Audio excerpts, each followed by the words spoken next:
Kristin, and I've been working as a hospice nurse for the last 5 years. That means that I get to go into people's homes, whether they're living in a private residence or in a skilled nursing facility or an assisted living, and I manage their care and teach their caregivers how to care for them better. So one day a few months ago, I went to go see a woman who was living in a skilled nursing facility or a nursing home, and she spends most of her day in bed, if not all day. It's rare that she gets up into her wheelchair. She eats her meals in bed, she watches TV, she looks out her window, looks at the curtain that is pulled in front of her to separate her bed from the bed of her roommate.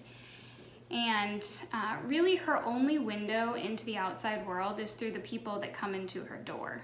And up until recently, her family was able to visit her, but now with the COVID restrictions, they don't allow visitors in her facility anymore. So she's only able to talk to her family on the phone, and she's very lonely.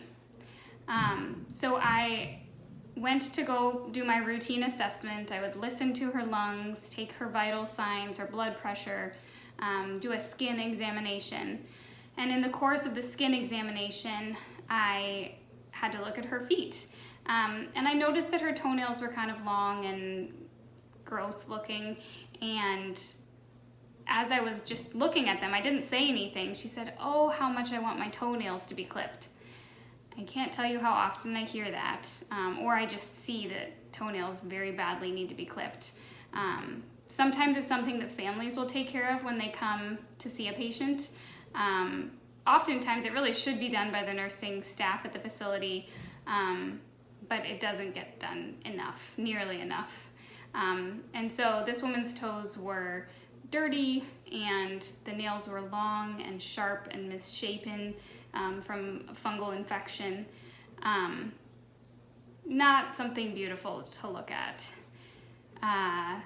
And really, the first thought that jumped into my mind was every excuse I possibly could make. I don't have time. Really, it's not my job. That's the aides. The bath aides need to do that. I'll talk to one of the bath aides about that. But in the middle of all that, I heard the Lord's gentle voice come into my mind and gently ask, "Are you sure you don't have time?"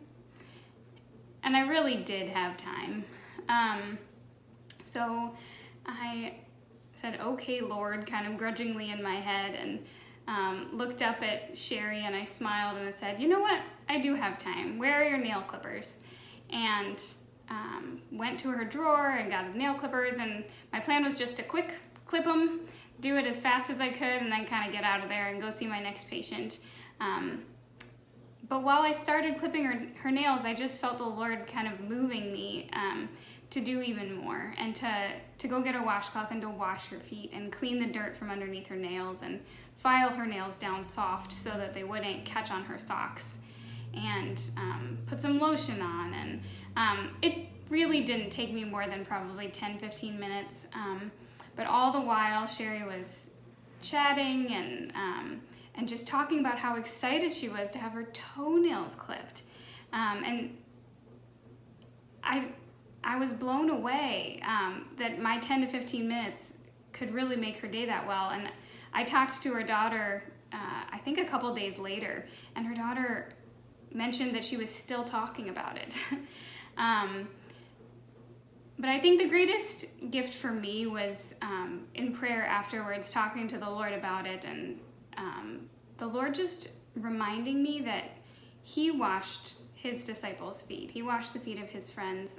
That was the way that He concretely showed His love, and He had given me an opportunity to do that, and that it really was an honor to be able to love the way that He loved, and not just blow her off.